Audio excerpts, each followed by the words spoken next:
Afternoon, everyone. Thank you so much for taking the time to come and learn about this extremely important topic that impacts every single case that we have here at CASA. We have Suzanne Remington here with us today, and she is going to present on education of foster youth.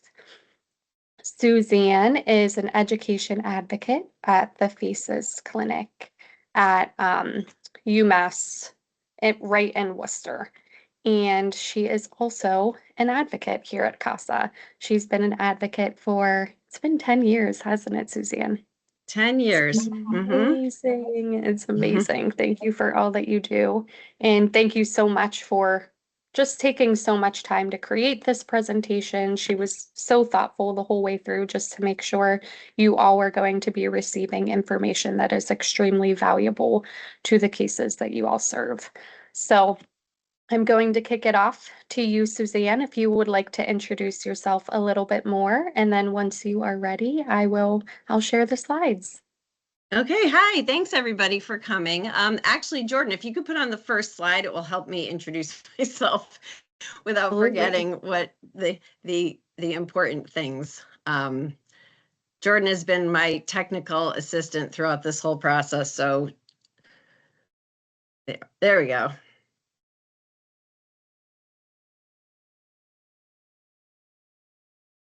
All right, do you see it as the presentation? I just want to make sure. Perfect.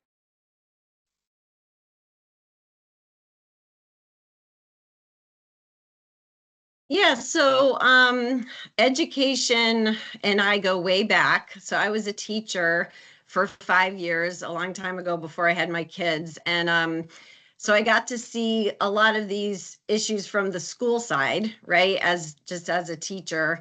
And I didn't put this in here, but I'm the parent of a special needs child who's now 28. So I really started learning about special education through firsthand experience with my son, starting when he was about 2, 3. And so I see things from the parent side. And then I became a CASA volunteer 10 years ago. So I started seeing how education looks differently for foster kids, especially a lot of the processes that they go through and all the different people that are involved. And I became a special education surrogate parent, which is also a volunteer role.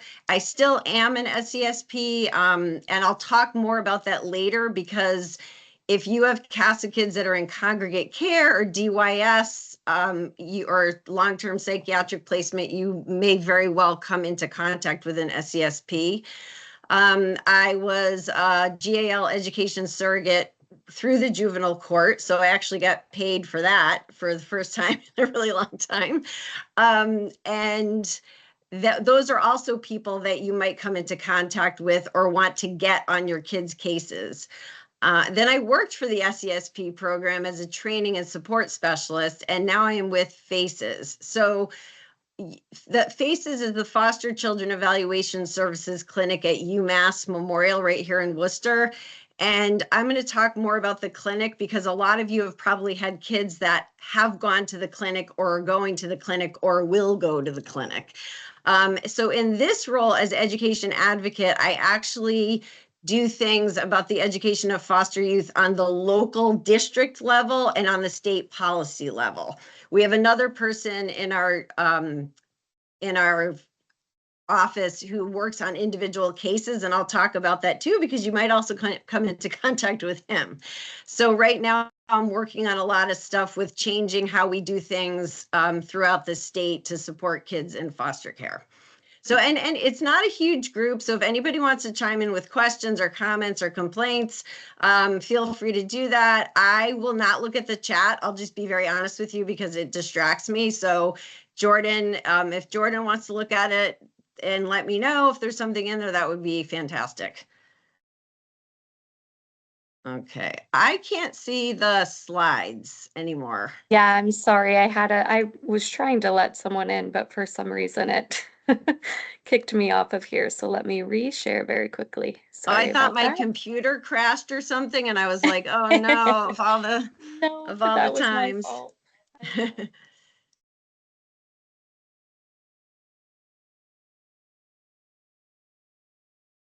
All right, are we good now? Yes, and so I'm going to just very quickly talk about the FACES clinic where I work, and Lorna Kogan just came on the call. I'll call you out, Lorna. Lorna is one of the medical professionals at the FACES clinic who works directly with kids in pediatrics, and she's also on the board of CASA. So if Lorna, if I forget anything or I misspeak, please chime in. So we mostly serve at the FACES clinic. It's right there in the Benedict building on the UMass Lake North campus in Worcester. And we serve mostly kids in central Massachusetts, but if they can, my understanding anyways, that if they can get to the FACES clinic and they're eligible, that they'll be seen and they'll be served. So we serve children in DCF custody who are in out-of-home placement, meaning they're not with their caregivers, right? They're caregivers that they lived with originally. And that's really what I'm going to be talking about today too. So I'll be talking about kids that are in the custody and care of DCF, not families and kids who DCF is just involved and there's not a care and protection case, because that looks differently and that could be kind of a different workshop. So I won't get too much into that. But so FACES works with kids in foster homes, kids in kinship care who with grandma, aunts, uncles, congregate care, so group homes, residential facilities, kids who are in DCF custody, they're also in DYS, so kids who are incarcerated, and then kids who are on child requiring assistance petitions. So Jordan, when you do training, do you go over what CRAs are at all? You touch on it, but not heavily. Okay. We have seen an increase in CRAs coming into CASA, so we have talked about possibly amping that up a little bit. Okay, I'll just say, because I've had those as a CASA actually, so CRAs are different than care and protection cases. So the kids are, parents or schools come to the court and ask for help and for services basically for the child, and there's not a care and protection case. So the bio parents or the caregivers are still very involved, and the kids go to court and the parents go to court and there are attorneys. And sometimes the kids do go into voluntary placement with DCF to go into group homes, but they are different than care and protection cases, and we do see those kids as well. So I'm all set to go to the next slide, Jordan, thanks. So we have a lot of services at FACES actually, and Lorna, again, I'm gonna point you out, is on the medical team. So we have people who see kids, pediatricians who see kids, and you may know that kids need to be medically examined within 7 days after removal, and then again 30 days later. So a lot of kids will come through and do those things and move through the clinic and not come back, and then some kids stay, right? And they get referred to other specialists and will get the care that they need as they come into custody and beyond. So again, we only see kids who are in DCF custody, and it's all about foster kids, this whole clinic. There are psychiatric services, and actually if you have kids that go through the FACES clinic, we can typically get them psychiatric services very quickly. We're looking for an adolescent. The adolescent psychiatrist left recently to take another job, but so we do have psychiatry. And usually it's just a couple of weeks to get a child in to see a psychiatrist. There's a new team of people who do autism evaluations.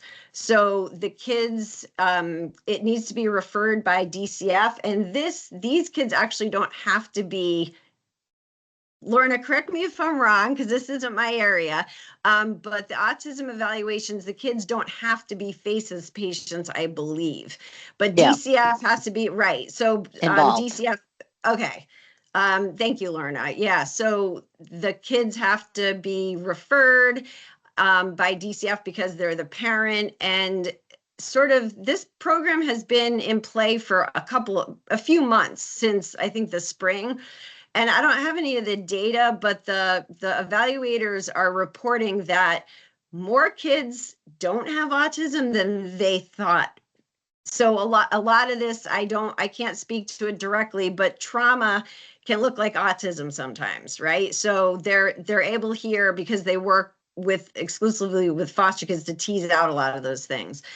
And then we have the education piece. There's an education navigator who actually was on the CASA board and is no longer on the CASA board, but Lorna, the practitioners, any of these people can refer a case to him, a child who has a specific pretty big problem with education, and he helps to coordinate everybody, navigate, get the child what he or she needs, works with the foster parents, the schools, DCF, sometimes the child if they're old enough, with the doctors, psychiatrists, with the other folks on our team sometimes too, and gets their education straightened out.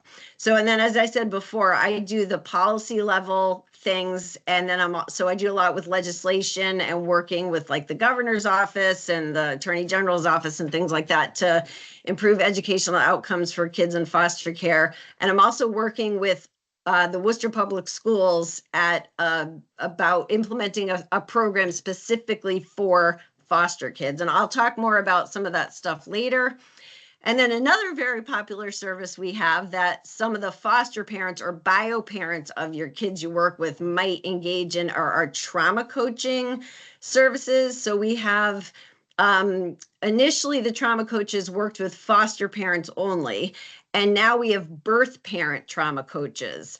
And the birth parent trauma coaches are working with the people who the kids were removed from, right? To teach them about trauma that their kids have gone through in their lives and through going into foster care, right? And then working on the parents' own trauma around having their kids have been removed or trauma they experience themselves. So that service is becoming very popular. Parents, attorneys love to refer their clients to this program, and we're in the process of hiring another person and expanding it. So does anybody I don't want to talk too much about the clinic, but I'm very proud of it. And it's great because a lot of our kids do go through it, or you can suggest that they go to the FACES clinic for different things. So does anybody have any questions about the clinic? No, okay.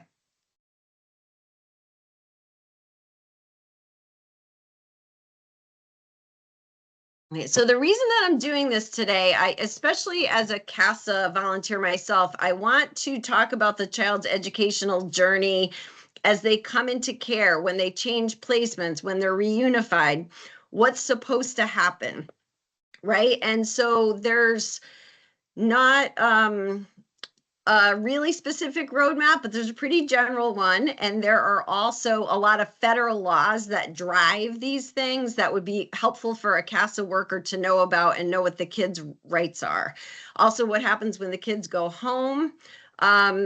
All of this is about school stability. So as we know, the kids we work with have very unstable lives in many ways. And oftentimes school is one of the only stable places and safe places, hopefully, that the kids have in their lives and the people at school. So the law prioritizes school stability, and a lot of what you can do as a CASA worker is to encourage that and help make that happen and keep that happening, because we want at least one place, hopefully more, to remain stable for the kids. So I want to talk about specific tips about our role in education advocacy and what we can do and what we can't do sometimes. I'll talk a little bit about system level communication later, and I want to weave in tips specifically for CASA volunteers. So that's my goal. All right, Jordan. Okay, I'm going to start out with some statistics because I think it's really important to put this population into context. This is a graph from the most recently available DCF annual report. So it was put out in 2023. So we're still waiting for the 2024 version. But as you can see on the chart, the blue line is the 4-year graduation rate for kids, which is was during that year was 57.3%. I'll show you in another slide later, it's about 89% for kids who are not in DCF custody. So our kids in DCF custody graduate at 30 percentage points less than their peers, which is significant. They actually graduate at a lower rate than homeless students in the state of Massachusetts. And then I want to point out the green line is 5-year graduation rates. And then the dotted red line is DCF's target goal for graduation rates. It's 67%. So DCF wants 67% of their kids to graduate from high school, right? And it has fallen short every single time, as you can see. And I'm just putting this out there as an opinion. I don't know why it's not 100%, right? I don't know. That doesn't make any sense to me at all. Like, why are we expecting our foster kids to graduate only at a rate of 67%? So I wanted to show you there's a huge disparity between foster kids and non-foster kids. And then within that, there are huge racial disparities. I could show you like 150 slides. I'm not going to do that, but but our Black and brown kids, they're struggling, even who are in foster care are struggling, and our LGBTQ plus kids are struggling even more in school than their foster care peers. All right, thank you, Jordan.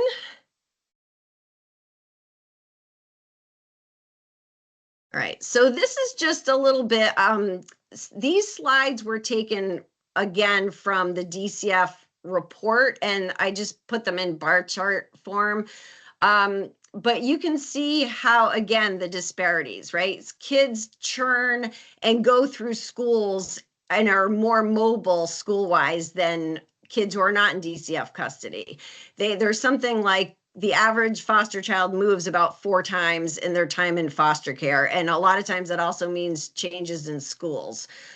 They're chronically absent way more, right? About 3 times more the rate than their non-foster care peers. And chronic absence is considered 10 or more days in a school year.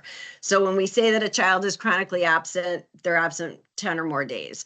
The grade retention, they're kept back more than their non-foster care peers. Their graduation rates are lower, as we already said, and their dropout rates are 4 times higher than kids who are not in foster care. And this is all Massachusetts, by the way. I don't have federal statistics, and I hate to say this, but Massachusetts is not up there in our success with foster kids in school. All right, Jordan, we can go to the next one. All right, so kids in foster care, 90, I'm looking at this, it's a little blurry to me, and I think it might be my glasses actually, but there are many more what are considered high needs kids in foster care than there are not in foster care. I'm not going to get into all the things that constitute what high needs means, but I think the word, the term itself kind of tells us what we need to know. Kids who are economically disadvantaged, we have more of them in DCF custody. We have more English learners and students with disabilities. So about or over half of kids in foster care are in special education. I'll get to that more later too. Okay, so discipline rates. I will talk a little bit about discipline as well later, because especially if you have adolescents and sometimes even kindergartners, I have a kindergartner that has been suspended several times. So the discipline rates are much, much higher for in-school suspension, out-of-school suspension, emergency removals, which I'm going to talk a little bit more about this later, and also expulsions. We don't have the exact data, so I didn't put it on here because I didn't want to misrepresent it, but expulsion rates are higher also. And this is a lot of the trauma to prison pipeline stuff that we're seeing, right? Because kids who drop out of school are more likely to be homeless, they're more likely to be incarcerated, right? So a lot of that prevention starts with success in school. All right, and the next one. Again, I just put this, I'm not going to talk about it again. It's just a different way of looking at the graduation rates. They're below, the kids are below the DCF target rate. And look at that, 89% of non-foster kids graduated last in, this is the 2023 report, as opposed to 58% of foster kids. All right, and again, this is just the 5-year graduation rate. You can see for both cohorts of non-foster kids and foster kids, they stayed about the same. There are a lot of foster kids that go to school, go to high school extra years, and I'm going to talk more about that later too. So that's why I put up the 5-year graduation rates as well. Okay, so again, school mobility and churn rate, the kids are cranking through schools. I have one little girl that's been in, last year was in 3 different schools in 3 different school districts. So in Massachusetts, kids experience placement change a lot more than most states do. And that impacts school stability, right? Because there are times where, because of the kids' living placement, they can't stay in the same school.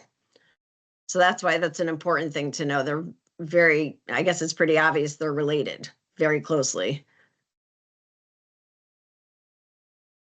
Absenteeism again. So we have 2.5 times the amount of foster kids are chronically absent at 2.5 times the rate more than kids who are not in foster care.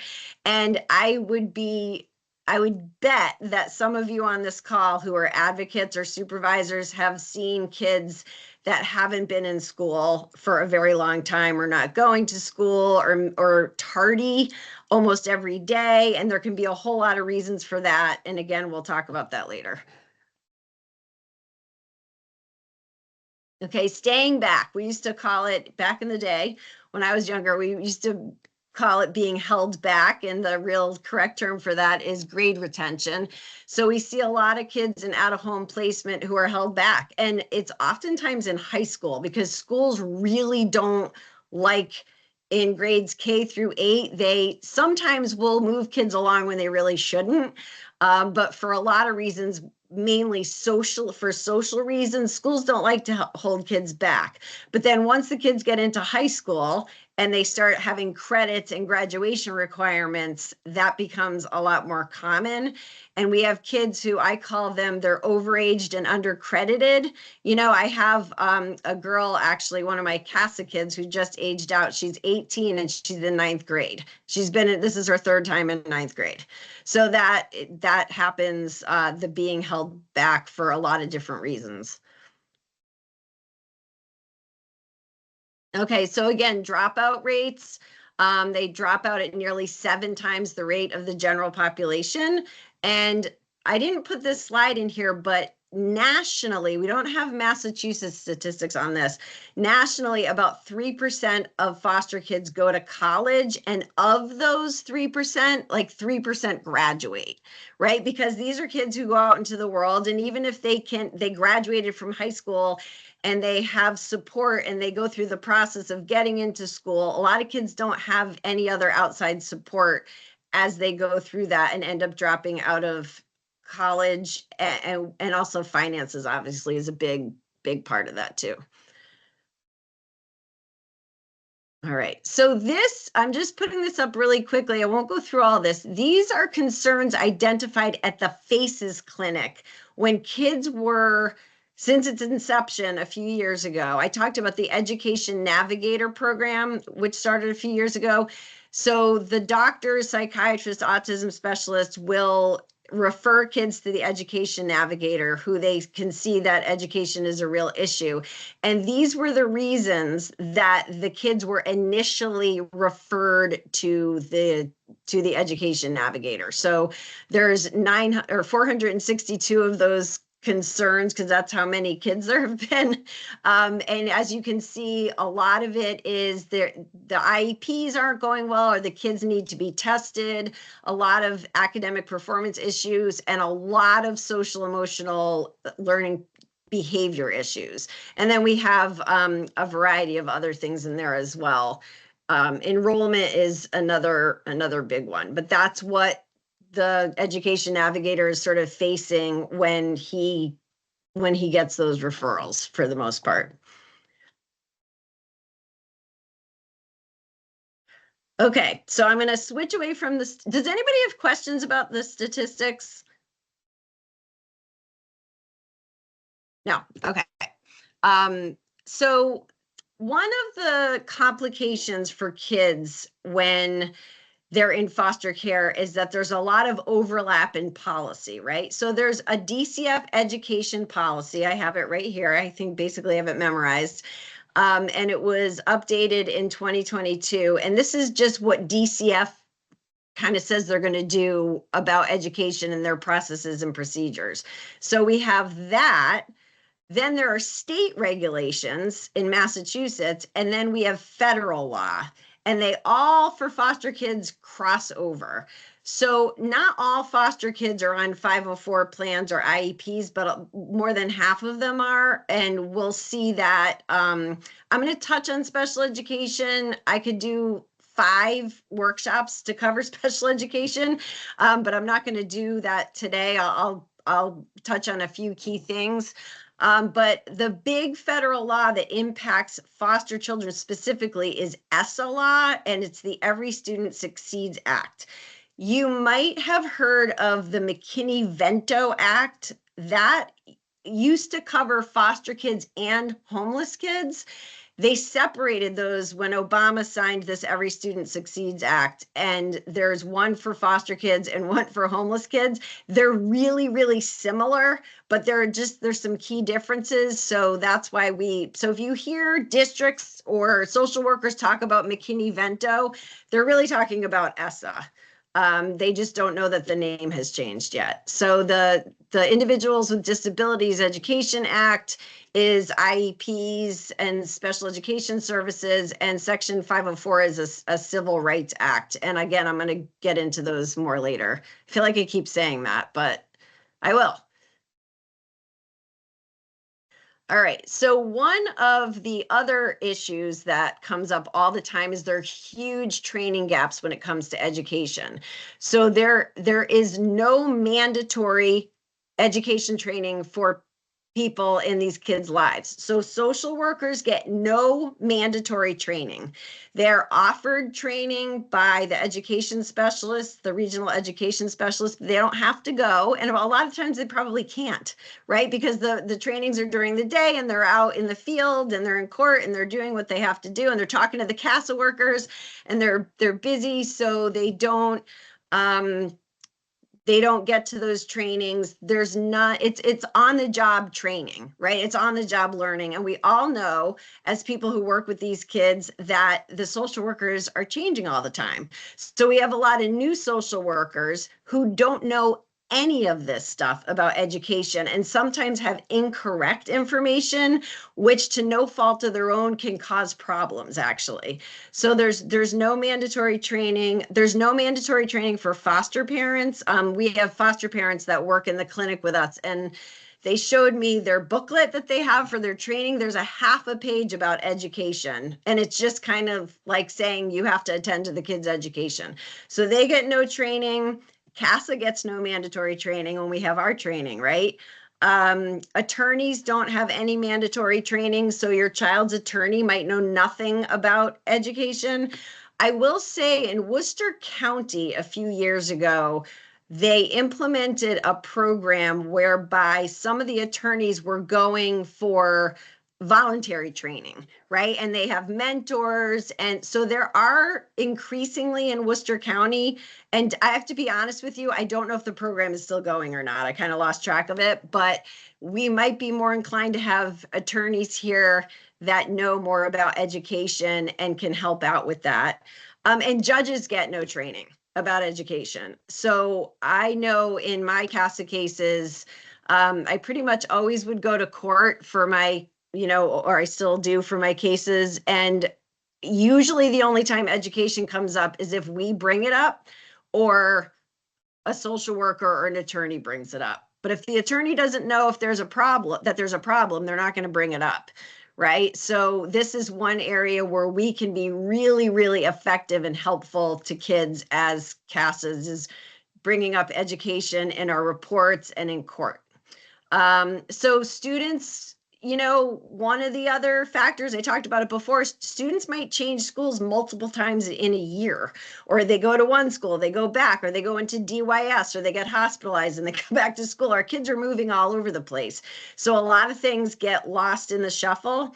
Academic records get lost, credits, support services. They lose people who are important to them. And the school instability increases. It can cause trauma. It can be a result of trauma, a lot of absenteeism, and just general disengagement in school. I mean, if I was 18 and in ninth grade, I wouldn't want to go to school, right? I mean, that's just almost ridiculous at that point. So the training gaps are big. And I do have to say, DCF hired these new roles a few years ago, and they are doing more with training. It's just still not mandatory. So does anybody have questions about that? No. Okay.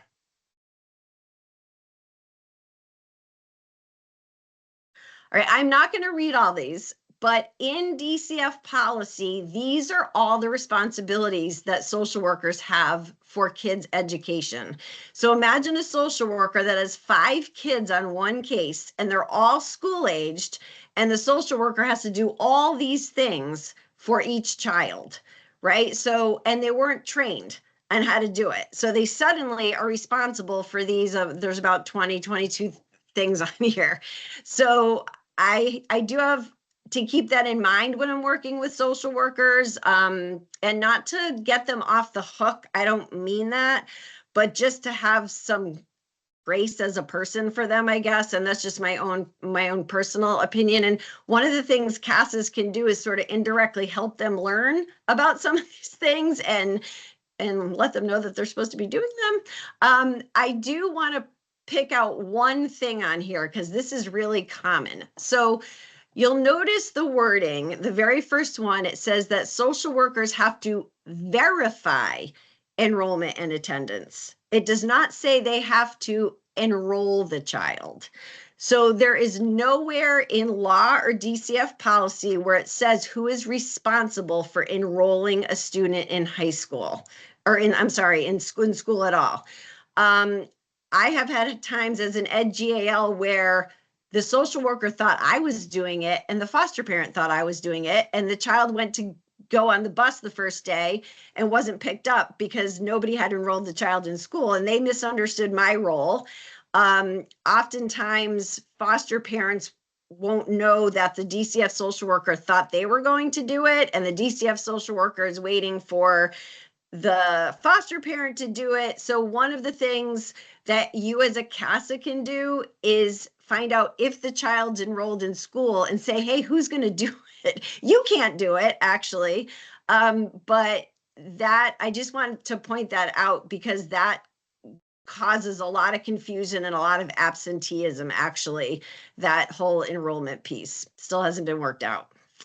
So I won't go all over these, but as you're looking at this, and does anybody want me to clarify what any of these things mean? Or is anything jumping out to you that you have a particular question about? I think Carrie Ann has her hand raised. Oh, okay. So Carrie Ann, you can feel free to unmute yourself. Hi, I have a question, Suzanne. Do you know in conditional custody cases, so there is a CMP, but a parent has conditional custody, would DCF, would the social worker have these same responsibilities then? Because every conditional custody case I've gotten, when there's an educational issue, there's a lot of pushback from DCF about like, well, the parent needs to do that, and the parent really isn't capable of doing that, and we're trying to help with that, but we also can't do certain things for obvious reasons. But I feel like it's supposed to still be DCF's responsibility, but I'm not sure. I'm glad you brought that up, actually, because I'm not super familiar with those kind of cases, Carrie, and I've never personally had one. But DCF policy, the newer one, it was revised a few years ago, is pushing more for bio parents or original caregivers to remain the education decision maker, right? Especially in cases where reunification is expected, or that they're like, yeah, we think that this is going to work out. Mom and dad have to do A, B, and C, and then the kids will probably go back. So we want mom and dad to remain the education decision makers. So I would have to look a little bit more on that. And like I said, I'm not really familiar with that type of case. So one of the things you can do, though, as a CASA worker or supervisor is ask DCF who is the education decision maker. Because in the policy, I think it's actually on this list, they have to decide who the education decision maker is. So one of those responsibilities of DCF is to make that decision, Carrie Ann. So there's not, I wouldn't say there's like a black and white answer either way, but they're supposed to figure that out and let that person know. Did that answer your question to the best of my ability or no? You look Yeah, like sort confused. of. Well, I know it's confusing because I feel like the pushback comes from the judge really made the decision for placement to remain with the parent and not right. And DCF had petitioned the court for custody.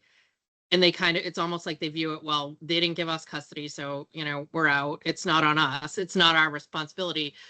But in the case I have, not to get into too many details, I believe the parent would and should be the educational decision maker. But the problem lies in that, like, the parent has no transportation and they're like, well, mom didn't bring them to a playgroup to get evaluated. So, oh, well.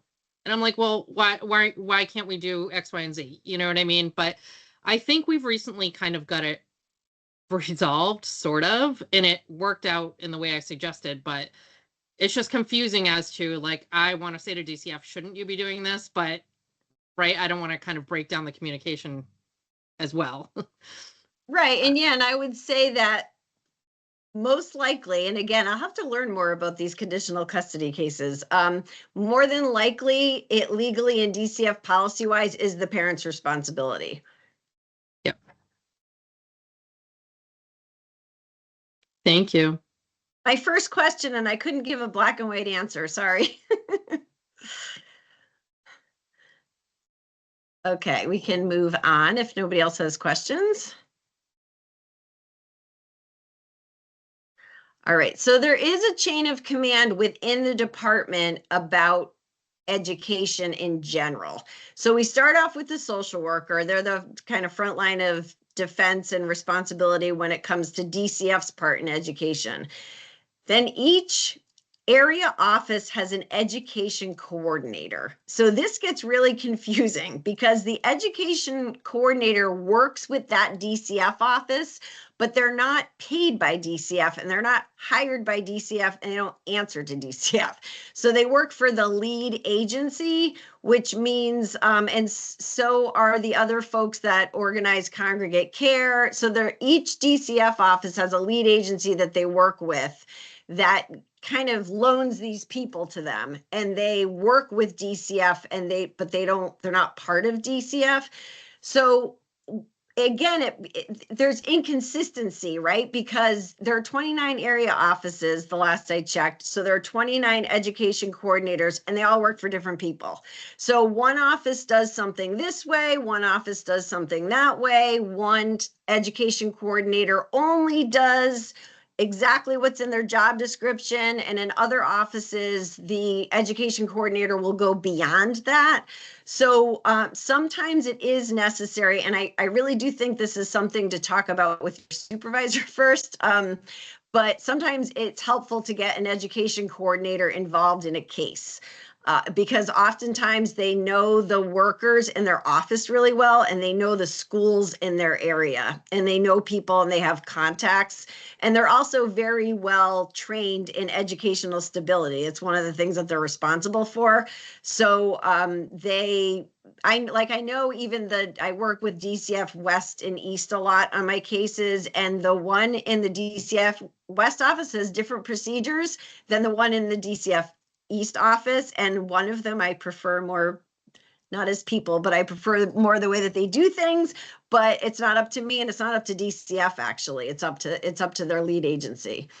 Then these are positions that came in about 3 years ago. They're regional education specialists. So there are 5. So while there are 29 area offices, there are 5 regions in DCF, and the education specialist is the head of that region. So in the central region, who's somebody that might get involved in one of your cases is Davian Wilson.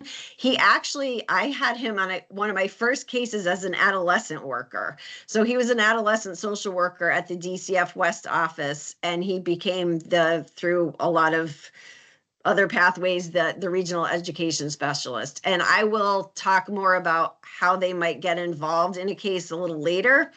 Then we have those are at that level, those are sort of the last people in line who would work on individual cases for the most part.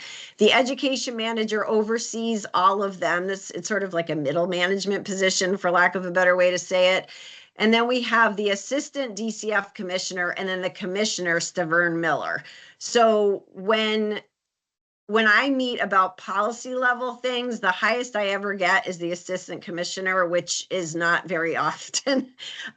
So that's sort of how things go. As a CASA, you're obviously going to come into contact with the social worker, maybe the education coordinator, and probably nobody else after that.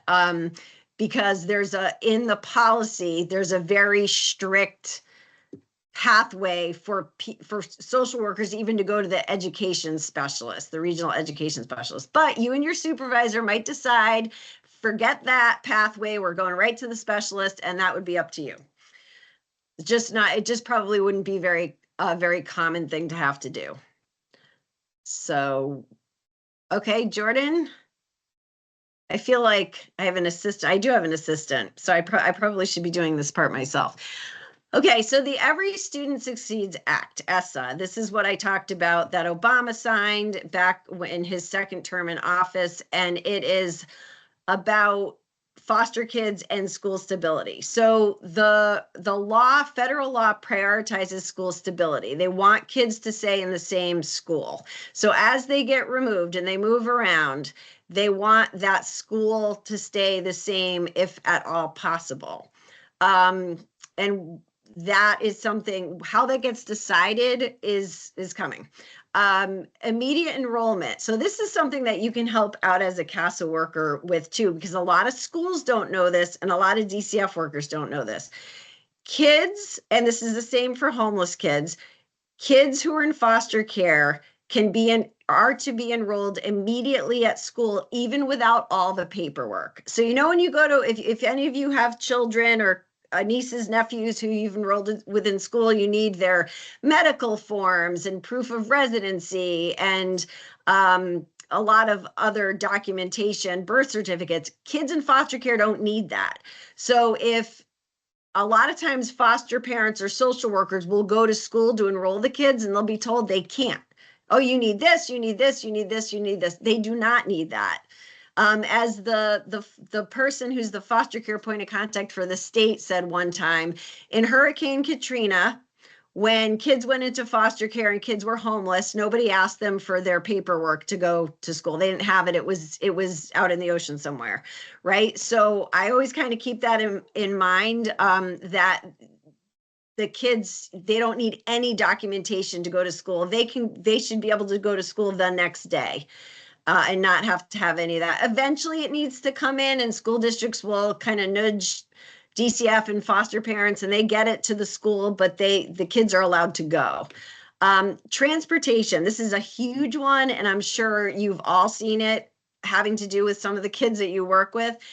So in federal law, the school district of origin, which is where the child was living when they were removed, is responsible for transporting the child to school wherever they go, if they go to school in another district, right? Or I didn't say that right, sorry. It's even confusing to me. So I'm going to give an example.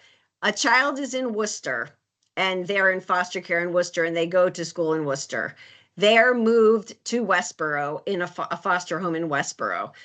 For school stability reasons, the kids are supposed to stay in Worcester, and that's the priority, is to have them stay in Worcester. even though they live in Westboro and they need a ride to Worcester every day, right? So Worcester is responsible for transporting them to school. So Worcester has to send a bus to Westboro every morning to pick up the child and bring them to school in Worcester. At the end of the day, the bus needs to show up at school and bring the child back home to Westboro. So transportation is not supposed to be considered when they decide where a child goes to school. Districts have a legal obligation to transport the kids, whether they like it or not. It is a huge problem because there's a little glitch in state law actually about this. So districts are starting to argue with each other about who has to pay for it. So hopefully that gets worked out. But in the meantime, until the school can provide transportation, DCF is legally responsible for getting the kids to and from school. That's hard, right? So if there's a kid, so the foster parents aren't responsible, the bio parents aren't responsible, DCF is responsible for transporting kids to school. And because of their own schedules and their own, union rights and policies, a lot of times kids end up going to school late every day, not because it's a lazy social worker, because the social worker is trying to bring 3 other kids and get their own child to daycare and, have a meeting or whatever. And so the kids come to school late, or they have to be picked up early, or they're picked up by like a social worker tech. So yeah, DCF has to do it until it's set up by the district. So that can also lead to a lot of tardies and absenteeism. Points of contact. So this is good to know as a CASA worker too, if you're working with a school district. By federal law, each state has to have a foster care point of contact. So we have one, her name is Christine Pond. She works at the Department of Elementary and Secondary Education. She's the contact point person for the state. Each school district has to have a foster care point of contact. So they're supposed to be told when a child comes into the district or changes placements, and they are, the ones who are making sure that transportation gets taken care of. There are some people in school districts who don't know that they're the foster care point of contact. Now, I'm not talking about a district like Worcester. Worcester has a dedicated person where that's her job, right? Because it's a huge district. But some of the smaller districts, it might be an administrative staff that works in the superintendent's office, and they have 2 foster children a year come into their district, and they might not even know that. So you as a CASA worker, if there are some problems, can call up the district and say, hey, who's your foster care point of contact? And get in touch with that person. And then data reporting is part of it, but it's a very, very small part of it, because each state has to report only 2 pieces of data to the federal government. They have to report graduation rates, and they have to report academic performance. So they have to, it used to be by MCAS. I don't know what's going to happen with that now that it's not a graduation requirement in Massachusetts anymore, but those are the only 2 things that they have to report to the government. And this is, each state gets money to help with this, especially transportation, but as with this current administration, some of that money is being rolled back, and there is fear that ESSA will be dismantled, but that this law will be dismantled. Then I don't know where things will lead, but I'm going to be, I think actually this is a great law, and it protects our kids a lot, and I hope it stays intact. So does anybody have questions about ESSA? I can send it to you. It's only like 4,000 pages long. Okay. This is a really important part of ESSA, and this is something that a CASA worker can make sure happens and also participate in. I also want to tell you that this is what's supposed to happen. It doesn't mean that it always happens this way. So a best interest determination is to decide, is it in the child's best interest to remain in their school of origin, for that other fictional child I was talking about to remain in Worcester, Or is it in their best interest to change to the district where they were placed, right? So this, I'm going to call this child John. So if John is in Worcester and he's gone to school there and he's really successful, but he moves to Westboro, is it his best interest to stay in Worcester, or is it in his best interest to go to Westboro? So schools want to keep that the way it is for the most part. DCF wants to keep it that way. The law wants to keep it that way. Most of the times the kids want to keep it that way.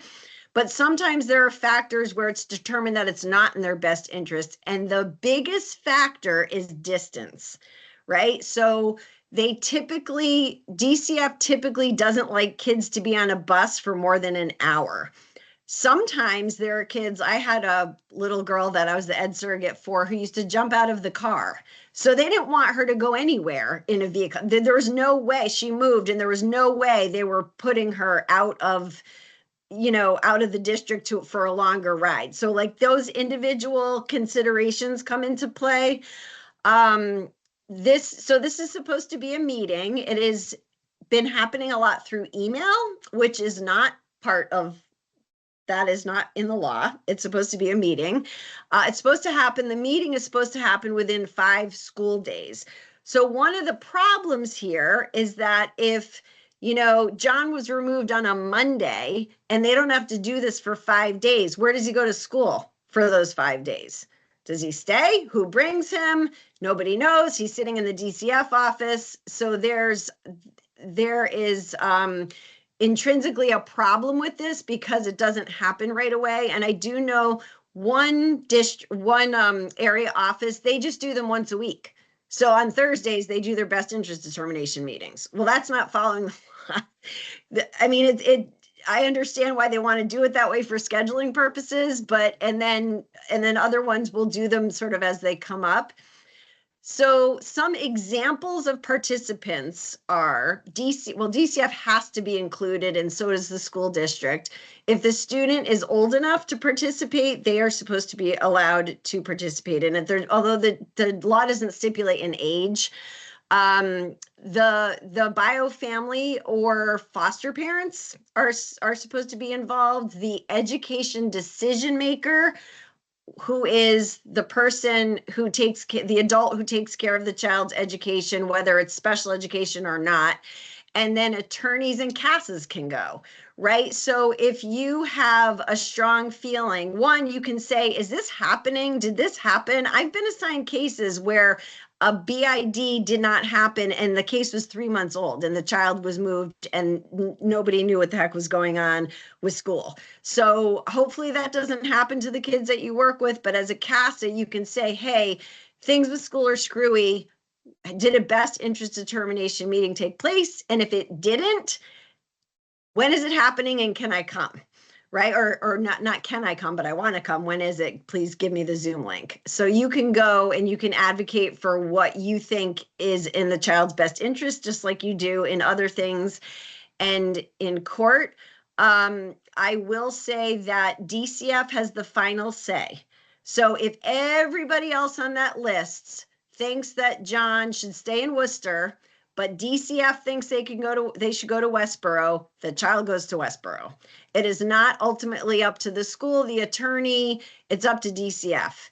And there is an appeals process, and I won't get into that, but if people disagree with it, but it's a very important thing for you to know, because sometimes what happens if kids are, especially if they're in special education, their original school is fiscally responsible for them. So they're fiscally responsible for paying for that kid's like special education services, even though they're not there anymore.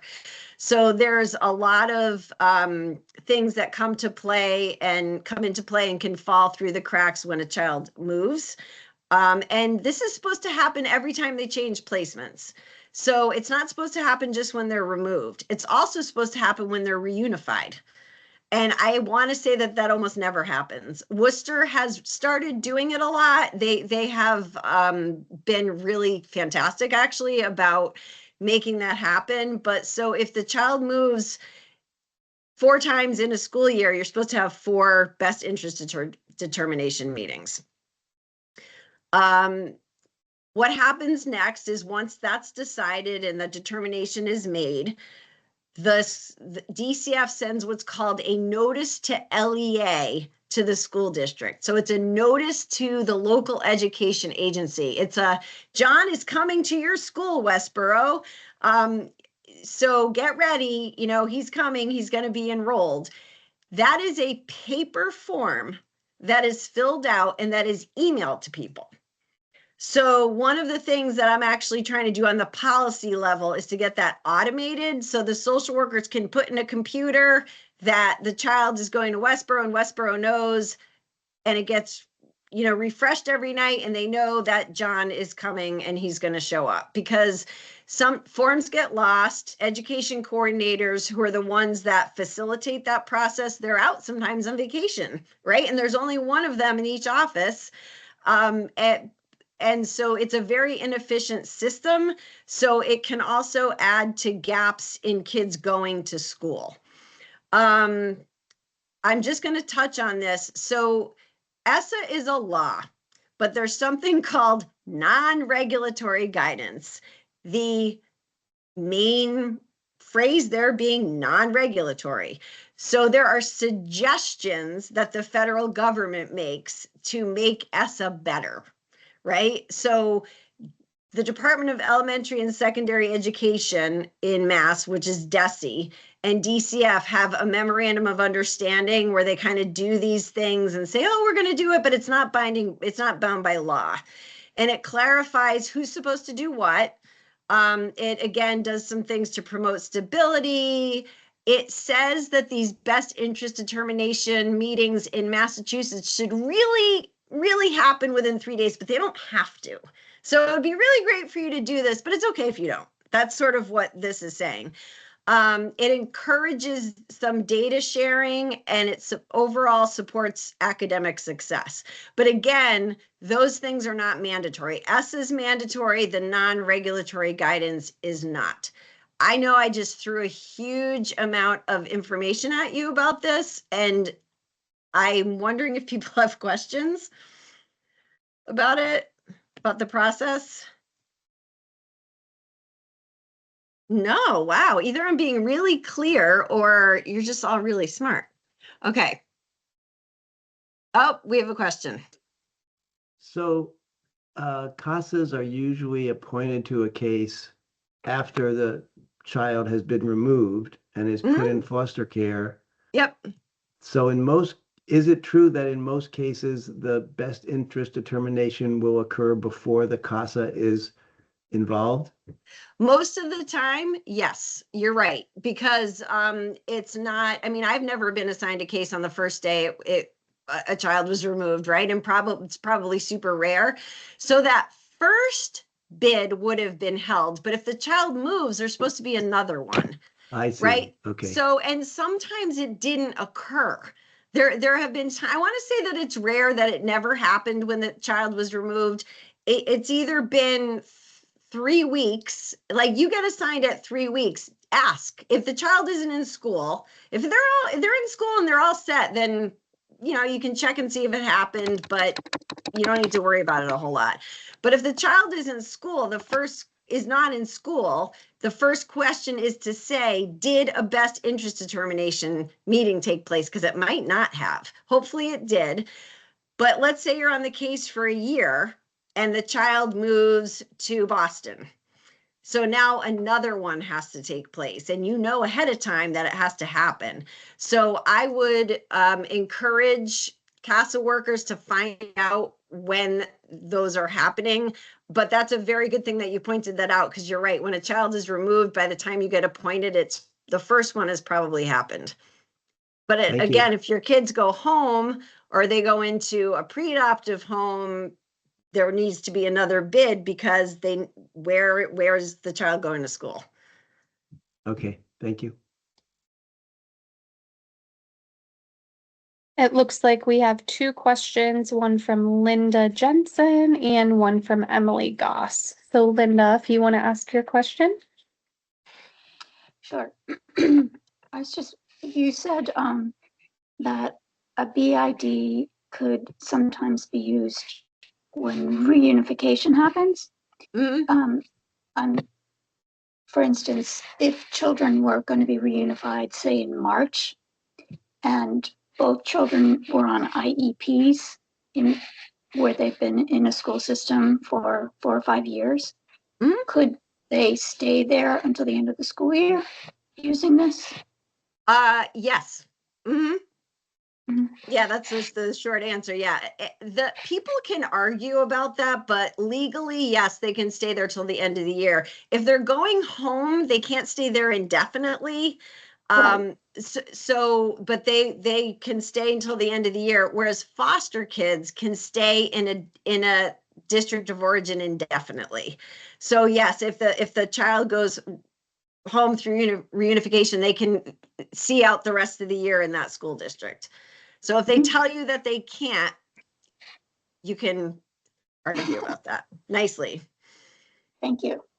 You're welcome. And Emily. I'm not sure if this is the right place to ask this question. I had a question before, but then you answered it with reunification. That was a previous case I had that I wished I knew all about this, but that case is closed. The case I'm working in presently, I have a kiddo who is about to age out and is refusing school. Mm-hmm. And is also asking to change schools. So is this a question that we can talk about at the end of your presentation, or she's right now hospitalized and is returning to her group home and everything's up in the air? Sure, we can absolutely talk about it at the end. I would need to get a little bit more information from you to be able to answer that question. There's a few missing pieces from what you told me, but sure, yeah, we can. And if we don't have time, I'm happy with any of you.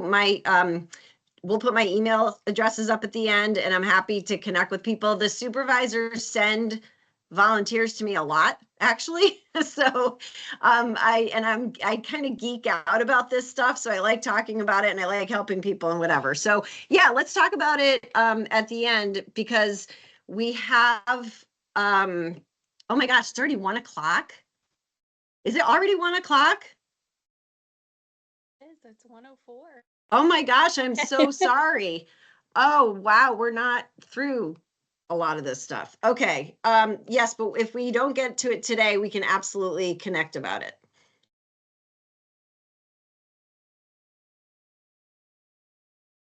All right, so we talked about some of this, but how you can promote school stability: go to the bid meetings, ask if they happened, go to them, ensure that the child was enrolled and the school has access to their records and services. That's one of the things you can do, and we'll talk about you getting records as well.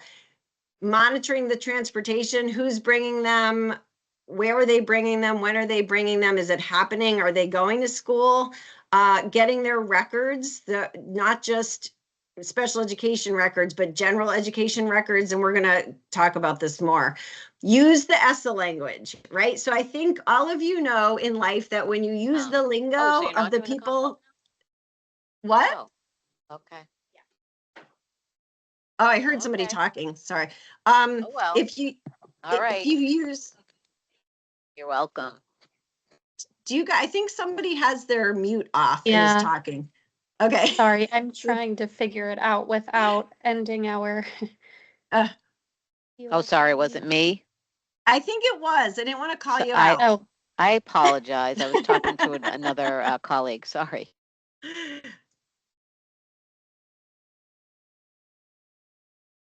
All right. So I can't remember what I was talking about because there's no slide there. Okay.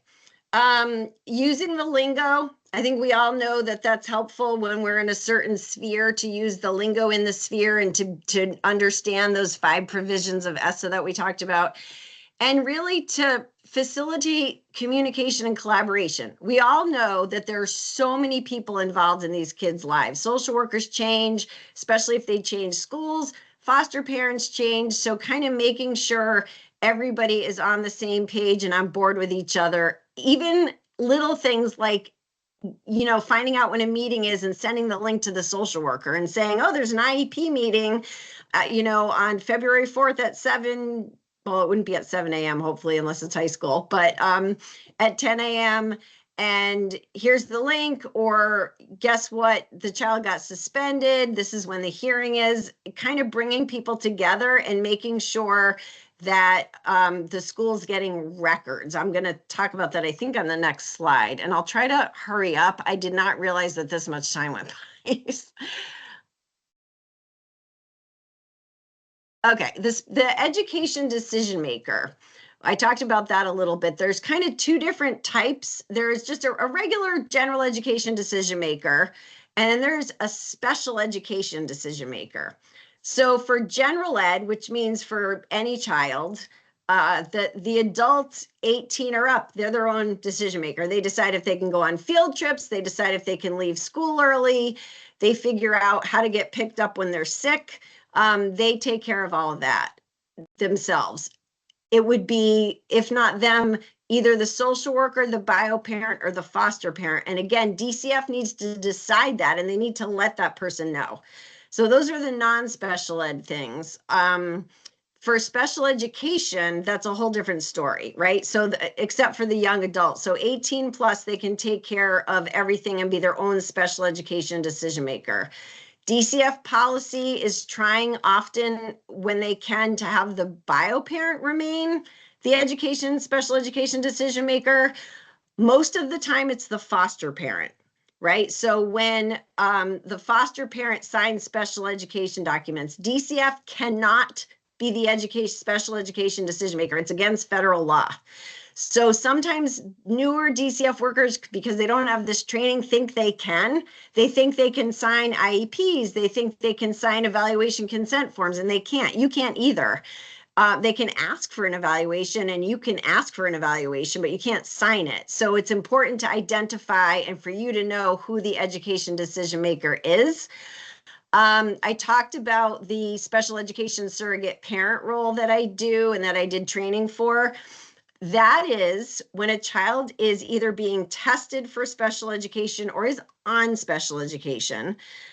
If a foster parent declines to be the education decision maker, they say, nope, I don't know anything about it and I'm not doing it, then an SESP will be appointed. And they're not appointed by the court. They're appointed by DESE, by the Department of Elementary and Secondary Education. And SESPs are in federal law because every child who is being evaluated or has special education services is legally entitled to have an education decision maker. So when the foster parent can't do it and the kids, because there's a conflict of interest, if the foster parent is the principal at the child's school, he or she can't be the education decision maker. If the foster parent works directly with the child at school, they can't be the education decision maker. So an SESP would be appointed. And this is the most common reason SESPs are there, is when kids in DCF custody are in congregate care. So they're in group homes, they're in residential homes, or they're incarcerated in DYS. Linda, I think it was, or Emily, I'm not sure which one of you mentioned the young person who's in congregate care probably has an SESP if he or she doesn't have a jail education surrogate.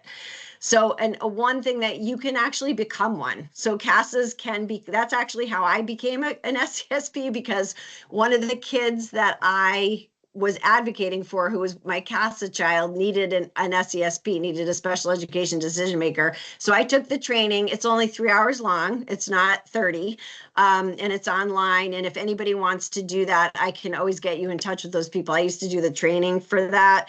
And that is also volunteer, but you can do that if you want to, or you can do it for a totally different child if you're super into education. The other person that might be the special education decision maker is the GAL education surrogate. So they are appointed by the court. Most of them are attorneys. I'm the only one in Worcester County that I knew of that wasn't an attorney, but most of them actually are. So they might be attorneys that you know from other cases, but it can't be that child's care and protection attorney. They can't officially be a GAL education surrogate, I don't think. That might be up to the judge.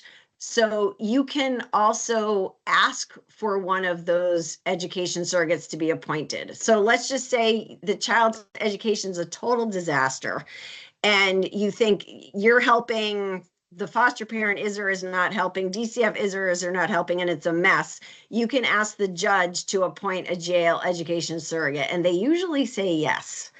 There might not be one available right away because there's a shortage, but they can appoint them. Okay. All right. I will go over this really quickly because I think you are going to get the slides, but I talked about some of this already. You can ask when you get the case, is the child enrolled? Great. Where are they enrolled? If they're not enrolled, who's going to do it and where are they going to go? Has there been a bid? Who's the education decision maker for the child? Things you can do. Provide your appointment letter. I call my appointment letter my golden ticket when it comes to the school, because whether I'm an SESP, I'm an education surrogate, whether I'm a CASA, it says to the school, I can be at meetings, I can know everything about this child educationally, and I can get their records. So when you start contacting people, you need to get them your court appointment to prove that you have the legal right to that information.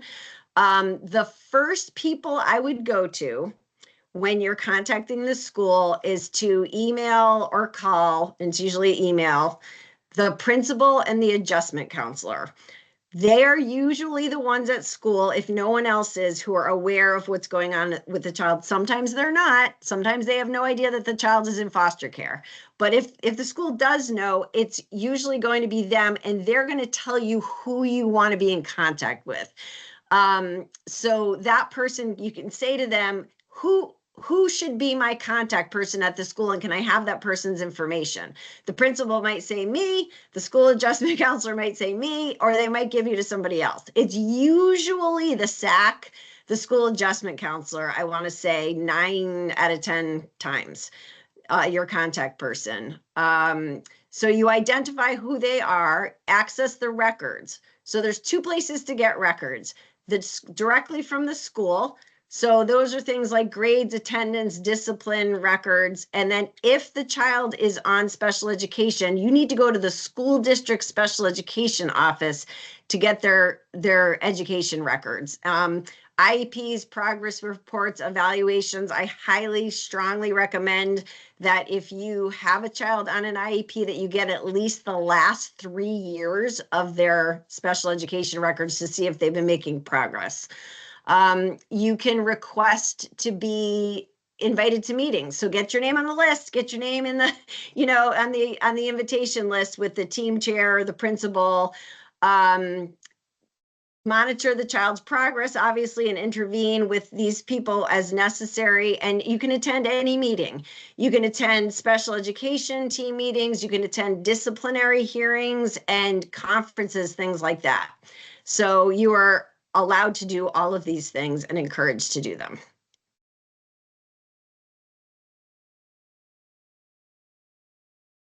All right, so I'm not going to talk a lot about special education. Again, I could do a 5-part series on special education, but I want to run down a few quick things. So I already said this, but only the education decision maker can sign special education documents, nobody else. There's one person for each child. Well, if there are bio parents, there are 2.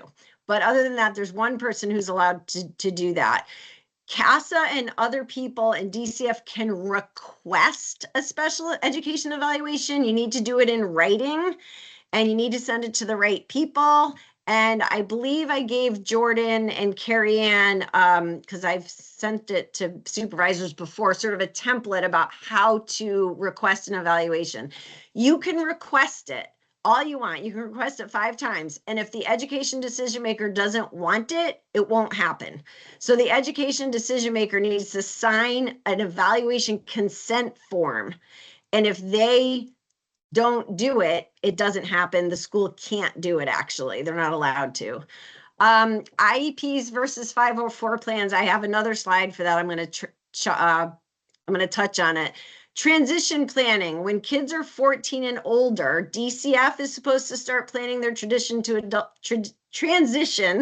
adulthood, and so is the school, right? So the school in their IEP, kids are getting ready for the post-secondary world, right? And so there are very specific things in the IEP.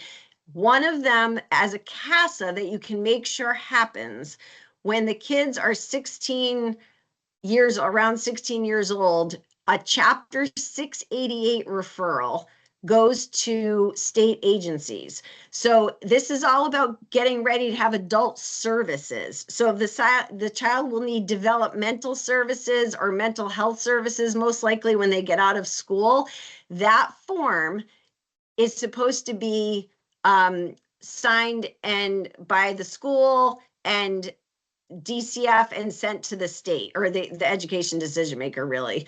And they know how to do that, but you as a CASA can make sure that that happens, because they also have to apply for these services, and getting the process going when the kids are 16 is very helpful, knowing that they're probably going to need that. And they can get a lot of help post-secondarily when that referral is put in and they have a case manager and things like that.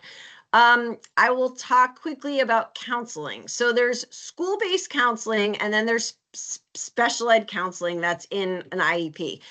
School-based counseling is when an agency comes into school and gives kids therapy. So a lot of foster parents and DCF workers like it because they don't have to bring the kids to therapy, right? They don't have to find a way to transport them to therapy. An outside agency comes in, gives the kids therapy in school. I don't like it. I'm just giving you my opinion. And here's why. They could be an amazing therapist, amazing. What person wants to go in and talk about their trauma and being removed and then go back to math, right? So it's convenient, but is it really good for the child? I mean, I haven't seen it be, to be quite honest with you, very effective. I'm giving you a totally biased opinion here. So I'm just throwing it out there.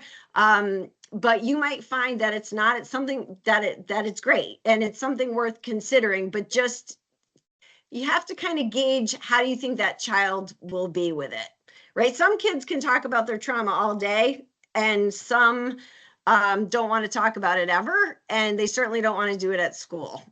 So special ed counseling is not trauma counseling. So if a child has a school counselor who's hired by the district and works for the district who's doing counseling, they're mostly talking about functioning in school. They're not talking about getting physically abused, sexually abused, getting removed from the home. They're not initiating those conversations. Sometimes a child will tell them, but their main role is to help the child function in school. So just because a child is getting counseling in school doesn't mean they don't need it outside of school. If you think as a CASA, wow, they also really need therapy, they're two different things. And then another thing that you can do is encourage the child to participate in their IEP meeting if they're 14 years or older. That they're legally entitled to be there. So sometimes schools just don't go get them out of class and have them come and don't prepare them. I think it can be, as a CASA, really helpful. And I do this as an ed surrogate, but go and talk to the kids about their IEP meeting in advance and what do you want and what do you want to say, and kind of get them thinking about it. Some schools help prepare them, and some schools do a really good job with that, and they'll have kids present things. Some kids don't want to go. So I've had kids that say they're going to go and they go over their IEP, and then that day they're in lunch and they're having a good time and they don't want to come to the meeting, and they don't have to, but they have to be given the opportunity to go because they have the legal right to do that. I will say that sometimes what happens is schools don't want them there because it's a really tough situation and they don't want to talk in front of the kids. So they just kind of don't have the kid come. I am very against that as an advocate because, again, they have the legal right to be there and to be given that opportunity. The conversation might look a little different with the child sitting there. There are times too where the child will come in for part of the meeting, and then either because that's what they want or they get called in kind of a little later by the team. So just, you can, as a CASA worker, help prepare the kids. And if they miss services that they're supposed to be getting to, you can keep track of that so they get compensatory services. Like if they were out for 6 weeks and they didn't get any speech and language, they get compensatory services, are getting them what they lost and giving them what they, you know, making things up, making up services that they didn't get. So I can always talk to people individually about that. You can also request team progress meetings and go to them, and go to disciplinary hearings. Okay. I'm putting this slide in here. I'm not even really gonna read it. You'll have it, but IEPs and 504 plans are different. A lot of kids that are in DCF custody, that might not qualify for an IEP qualify for a 504 plan, which is different, but they both address disabilities in different ways. And the good thing about a 504 is it follows kids to college, actually, where IEPs don't. So that's something to consider, especially for older kids. But you can also ask for 504 plan discussions and go to those meetings as well. All right. This is just something that we see that is often problematic, is discipline. A lot of our kids have disciplinary infractions, right? So suspensions, emergency removals, expulsions, kids who are refusing to go to school, kids who are chronically absent. When we talk about discipline, just something to look out for that I've seen many times, especially with younger kids. Being sent home early because a child is dysregulated is actually typically should be a suspension. So for instance, I had one foster mom whose foster child, who I advocated for, was getting dysregulated a lot in school, and school would call and say, hey, can you come and get Curtis? He's having a hard time. That's not okay, like at all. The child is being taken out of the school environment against their wishes. Well, they might want to, but it's not their decision, I guess is what I'm trying to say.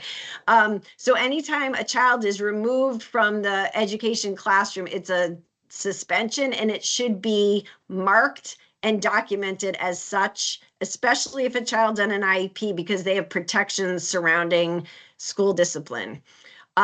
You can request disciplinary documentation and attend hearings, keep track of how many days kids were suspended if they're on IEPs, because once they get to 10 days, they're supposed to be a hearing, and they have special protections about disciplinary issues and kind of what happens with that going down the line. And also, CASAs can make sure kids are being offered an education when they're experiencing exclusionary discipline. So by law, schools have to still give kids work. They don't have to do it, right? There's no, I mean, hopefully they do, but there are also kids who say, I'm not doing it, I'm suspended, I'm not doing it. But if kids are expelled, if kids are suspended, if kids are hospitalized, the school is obligated to offer them an education.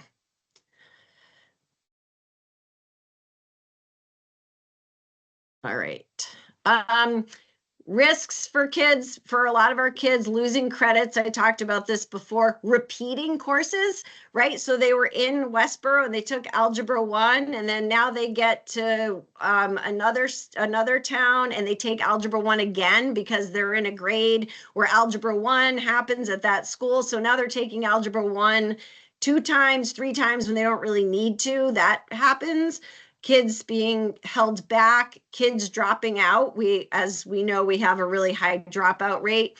There's something called an early warning indicator system that DCF works on with DESE. When kids are at risk of not graduating, the DCF and DESE have an agreement by which they intervene and try to help the child academically. That's all about academics, though. It's about academic risk. It's not about other things like attendance. So you can also ask if you have an adolescent who you feel or definitely is at risk of not graduating, ask if they are part of have been flagged by the early warning indicator system. You can also advocate for credit recovery. So if kids missed credits, they failed classes, but they don't really qualify for summer school, you can ask for them to make up credits in school. A lot of times it's online, so kids don't want to do it. I'll be honest, but you can advocate for them to beef up their credits. I did just want to know before we move on to the next slide, we are at 1:27. So if anyone does need to leave for any other commitments, please feel free. I will send a follow-up email that includes slides, and we will also post the recording. So you really won't miss anything. You'll be able to watch back if you need to. All right, I am so sorry, everybody. I clearly can talk a lot, and I really didn't think it would take this long, but I have time, so I can stay and I'll finish up. Dropping out of school, the reason that I bring this up is not because I'm encouraging it, but because as we know, it happens a lot, right? With the kids that we work with. So kids legally and according to DCF policy as well must attend school until age 16. So if they turn 16 and they decide they don't want to go, parental consent is required for them to drop out, meaning DCF in these cases, because DCF is the parent. So if they want to drop out, DCF has to hold a team meeting and make every effort to keep the student enrolled in school. So they're not supposed to just say, oh, you want to drop out? Okay. Right. So if you have a child that's talking about dropping out of school, whether it be because they're undercredited and overaged, or just because they hate school, you can, as a CASA, make sure that DCF is having these meetings and discussions in an effort to keep them in school. If they continue with the withdrawal, DCF says that there must be an education or training plan. So there's not drop out of school and you can stay home and sleep late and play video games. Like, that's not a plan. So DCF has to help the child come up with a plan, whether it be getting their high school equivalency certificate, which is now mostly called a high set, a vocational program, or an alternative program.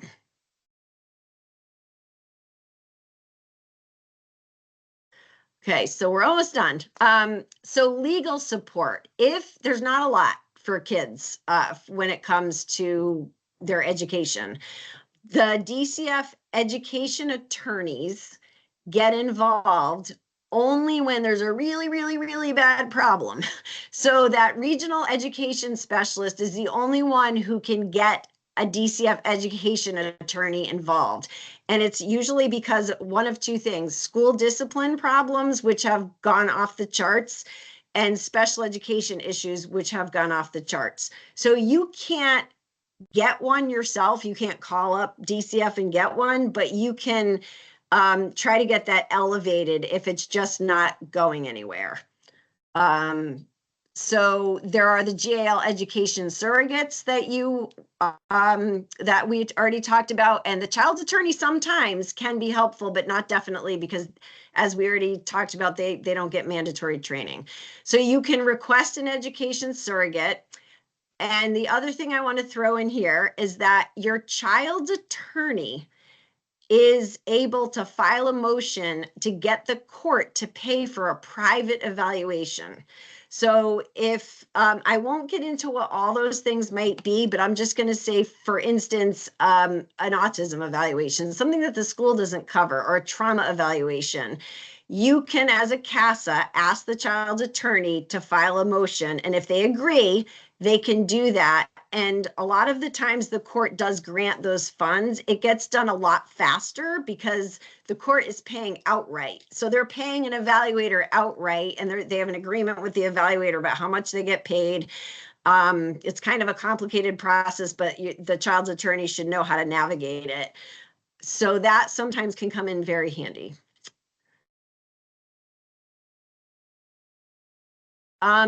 Judges are supposed to ask these 6 questions at every hearing. So David Almond is a youth that during the pandemic actually died while he was DCF involved, and his family was DCF involved. And the Office of the Child Advocate did a big report and found that every system involved in the child's life failed, including the schools and including the court and including DCF and including the parents and everybody.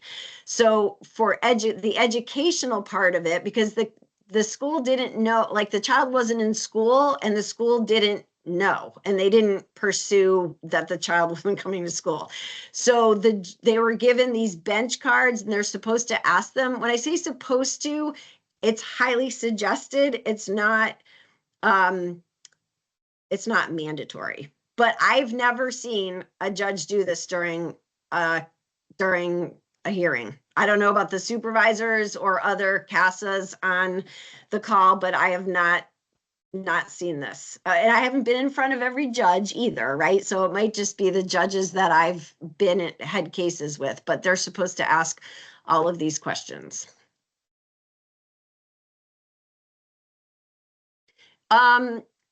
So Compass is a model in Framingham. I will not get too into this. I'm trying to get it implemented in Worcester. In fact, I'm speaking at a school committee meeting tonight about it. It's a program specifically for foster kids, and it's to targeted support with a clinician and an academic coordinator that helps the kids when they're in foster care. It's not special education. It's not an IEP thing. It would be for any kid who comes into the school who's in foster care, and they're having amazing results in Framingham. I went to a leader visit a couple of weeks ago. Their dropout rates have gone way down. Their school retention rates have gone down. Their attendance rates have gotten way better. And it's a phenomenal program. And its kids can choose not to do it if they don't want to. But the kids that spoke to us at the leader visit absolutely loved it and credited themselves staying in school to this program. So I just wanted to throw that out there. There are two bills in the House. There's one in the House, one in the Senate about the education of foster youth. I've been living, breathing, and eating them for the past 5 months. So I will not go too into these, but basically they have to do with changing state law and state policy to support kids in foster care in school and to improve their outcomes. One of them has to do with modernizing, using technology and automated systems to share information. You probably heard, or you may have heard of something called an electronic backpack, which is all about student records. And there's also some information in here about, in the laws, about immediately notifying schools that kids are in foster care or changed placements. So if you are so inclined, I would be happy to send those to you. If you are into it, you can testify during hearings, either verbally or in writing. CASAs, of course, can testify just like any other resident can at a legislative hearing. This is just showing you, one's the Senate omnibus bill and one is the House omnibus bill. An omnibus bill is a conglomeration of different bills. The parts that deal with education are quite different. So as you can see, one has a lot of the things that the other one doesn't. So hopefully when they go to conference committee, they'll put them all together and we'll get everything. So.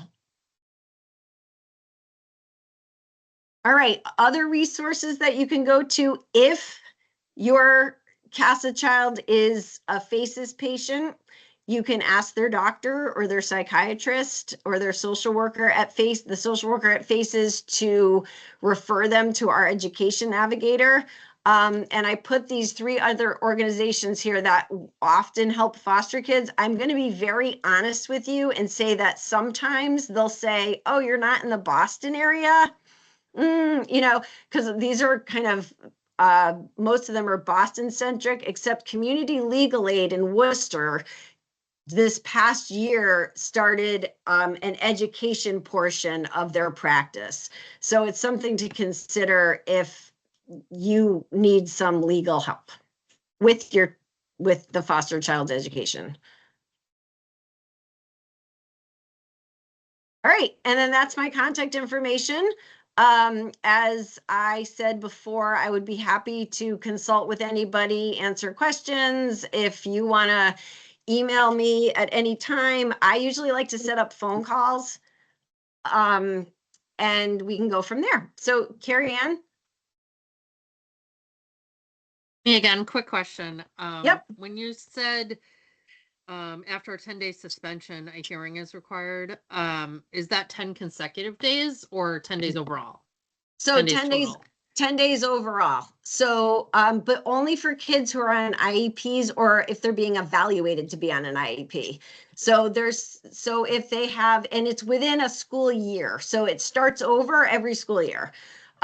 So whether the child gets suspended for, 10 separate days from September through January, or in January they get a 10-day suspension, there's something that I can talk to you more about it, Carrie Ann, if you're thinking of a specific case, but there's something that's a meeting that's supposed to take place called a manifestation determination hearing, where the team comes together and they decide if the student will be disciplined in the manner of a non-special education student or a special education student, basically. There's a lot to it. But that's why I say keep track of the amount of days, because if your child keeps getting suspended, there are protections for the child if they're on an IEP. If they're not, they're kind of out of luck when it comes to that. Gotcha. Thank you. I know. I thank you so much to all of you who stayed. I really appreciated it. I was actually worried that this wasn't going to be long enough. So I can stay on if you have questions, but please do not feel obligated to. I'm very grateful to all of you for being here and for being CASAs, and I can hang around for a little bit.